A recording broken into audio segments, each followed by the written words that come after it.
이재용 부회장 재판 앞두고 박근혜 전 대통령 출당 끝장 토론이 자유한국당에서 벌어지고 있습니다.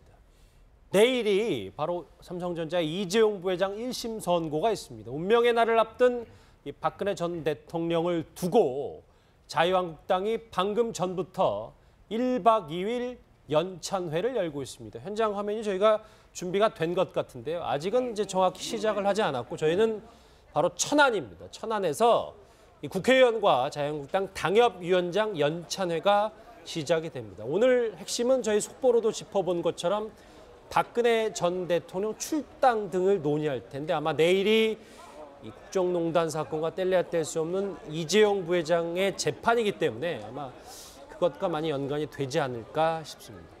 최 변호사님, 네. 먼저 오늘 얘기부터 정리를 하자면 박 전 대통령의 건강 상태야 뭐 좋지 않은 건 어제 오늘의 얘기는 아닌데 흰머리가 눈에 띄게 늘고 안색이 너무 초췌해졌다 이런 사진이 포착이 하나 됐습니다.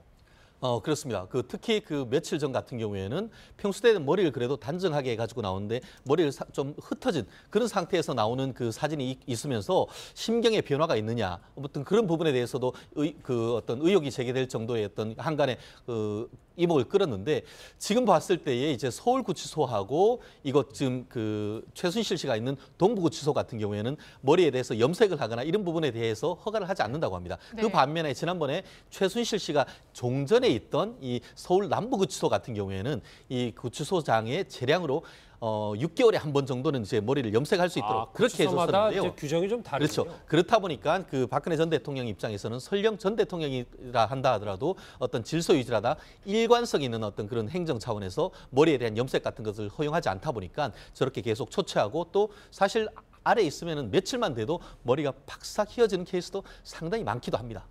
그렇군요. 박 전 대통령 오늘 재판정에 나섰던 모습 함께 봤고요. 다시 좀 현장으로 가봐야 될 것 같습니다. 이 운명의 날을 앞둔 이 박 전 대통령 뭐 재판도 그렇고 출당 여부도 그렇고 지금 걸려 있는 게 참 많습니다. 그동안의 자유한국당 내에서 오갔던 박근혜 전 대통령 출당 논의 목소리로 좀 연이어 이어봤는데요. 같이 한번 들어보실까요? 박근혜 대통령의 당적을 어떻게 할 것이냐 하는 문제도 포함해서 여러 가지 방식의 정리가 있을 수 있다고 생각해요. 그것은 정치적 책임의 문제이기 때문에 우리가 간과하고 넘어갈 수가 없습니다. 당헌 당규상에 지금 뭐 출당을 할 수 있는 근거가 없습니다. 그래서 저는 기본적으로 지금 반대하는 입장이고요.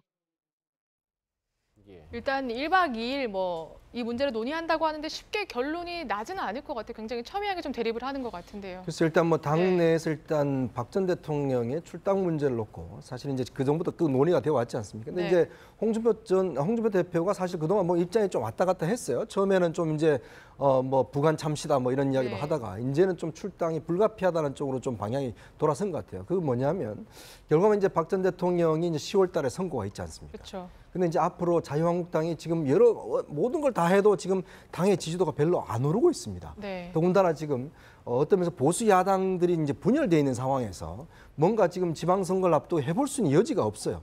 그렇다 보니까 지금 김무성 전 대표나 또 정진석 전 원내대표가 지금 뭔가 모임을 만들고 한다는 거 마찬가지로 사실은 보수 야당이 뭉쳐지기 위해서 핵심 고리는 바로 이 박 전 대통령의 거친 문제입니다. 네. 이 문제를 해결하지 않으면 사실 보수 야당이 하나로 뭉치기는 굉장히 힘든 상황이거든요. 명분이 없어요.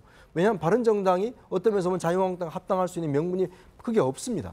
그렇기 때문에 아마 홍 대표 입장에서 보면 이 문제를 넘고 가지 않으면 결국 당의 활력도 없고, 즉 당의 활력이 없으면 자신의 활력도 없다 이렇게 판단하는 것 같아요. 그래서 아마 이번 이제 연찬회를 통해서 일단 박 전 대통령의 출당 문제를 좀 공론화시키고 이제 그 절차를 좀 혁신위원회를 통해서 밟아가려고 하는 것이 아닌가 저는 그렇게 아마 추정을 해봅니다. 우리 생각보다 출당 문제가 상당히 중요하다는 말씀이신데요. 네. 박 전 대통령의 출당 여부에 가장 긴장할 인물들이 있습니다. 화면으로 만나보시죠.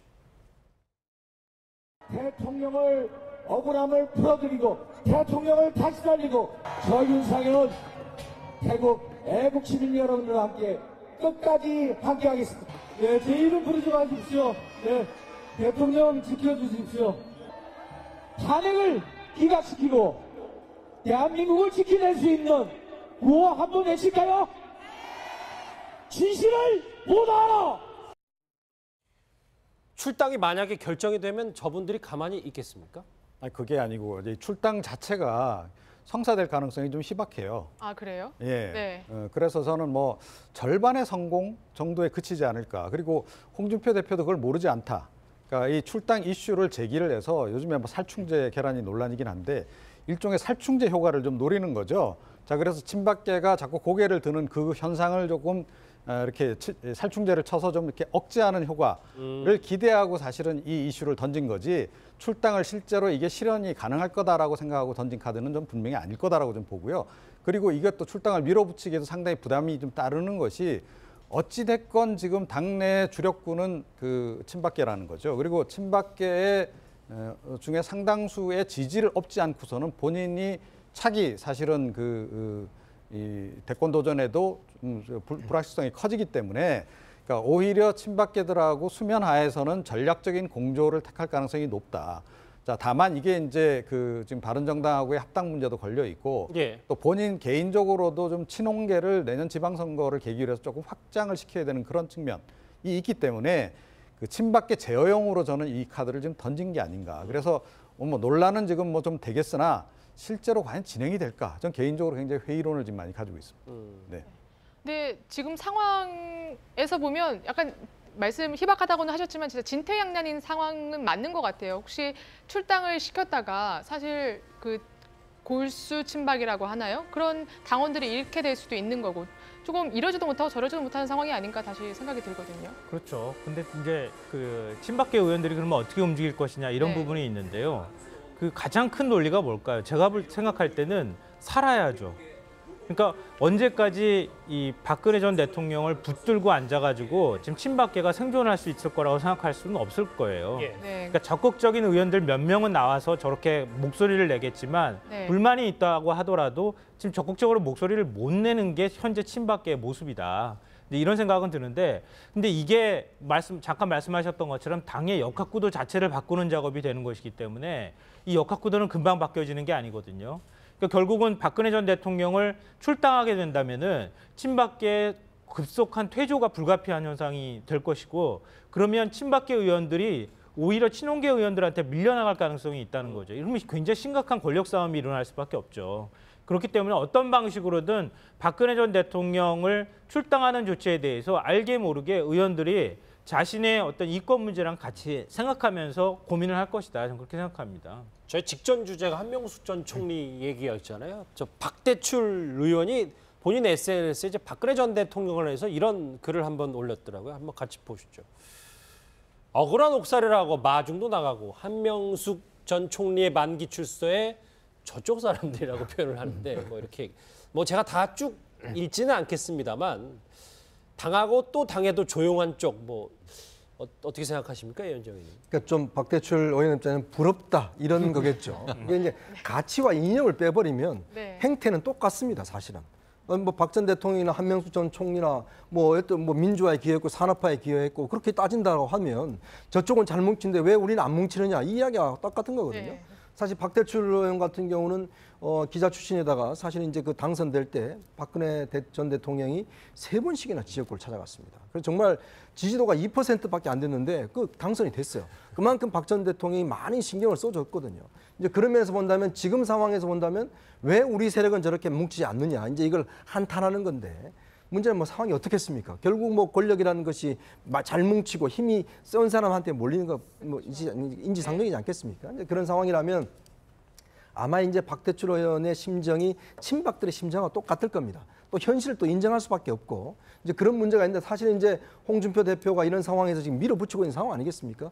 또 본인들도 지금 지방선거가 굉장히 걱정이 될 거예요. 왜냐하면 지금 상황에서 만약 지방선거 때 뭐 시장, 구청장들을 만약에 당선이 안 된다 그러면 예. 앞으로 본인들 의원 생명도 사실은 걱정되는 국면이 있거든요. 그렇기 때문에 사실은 말로는 또 이렇게 하지만 실질적으로는 또 홍 대표에 대해서 반기도 들 수 없는 아주 애매한 상황이 지금 친박들의 현주소라고 할 수가 있겠죠. 그런데 부러우면 지는 거잖아요. 그래서 제가 보기에는 조만간 친박계들이 좀 움직일 것 같아요. 그러니까 지금 당분간은 지금 사실은 좀 관망을 좀 하는 것 같고 몸을 딱 엎드리고 지금 있는 그런 그 상황인데, 이제 뭐 박근혜 전 대통령 지금 재판도 이제 거의 마무리 단계로 지금 이제 접어들고 있지 않습니까? 이제 이재용 네. 이제 부회장에 대한 이제 선고가 내일 나오고 나면 내일 그 선고 결과에 따라서도 또 많이 또 좀 달라질 알겠습니다. 것 같긴 한데. 예. 그래서 본격적인 행동에 조만간 나설 가능성이 높고 그때 어떤 형태로 나올지 좀 지켜봐야 되는 그런 국면입니다. 말씀하셨던 것처럼 내일이 이재용 부회장의 1심 선고인데 최 변호사님. 어제 저희가 뭐 뉴스특급 시간에 속보로도 전해드렸습니다만 생중계가 안 되는데 이 부분에 따라서 또 박근혜 전 대통령 재판, 최순실 씨 재판까지도 생중계가 무산된다. 이건 또 여러 가지 변수가 있고 문제가 있지 않냐라는 얘기도 있습니다. 결론적으로 제가 보기에는 박근혜 전 대통령에 대한 선고가 사법 역사상 하급심에서 선고 1호가 될 가능성이 높지 않을까 싶습니다. 많은 분들은 생중계가 할 가능성이 높다라고 저는 점치는데요. 아시다시피 이재용 부회장은 유명인이지만 공적 인물은 아닙니다. 그리고 이 사건 전체의 핵심 중에 핵심은 결국 박근혜 전 대통령이죠. 그러다 보니까 사람의 공적 관심이 높고 어떤 보면은 국민의 알 권리 충족 그런 것에 비해서 공무원은 그만큼 어떤 개인의 명예는 후퇴한다라고 보면은 설령 지금 그 이재용 부회장에 대한 재판에서는 비공개가 결정났다 하더라도 전체적인 흐름상 마치 그리고 또 이 박근혜 전 대통령의 재판이 첫 시작하는 처음 재판에도 그 재판장은 공개했던 그런 것을 봤을 때는 이 재판 비공개와는 달리 공개될 가능성은 매우 높지 않을까 싶습니다. 지금 천안의 송준표 대표가 이 연찬회 모두 발언을 하는 것 같은데요. 저희는 시간 관계상 여기서 좀 정리를 하겠습니다.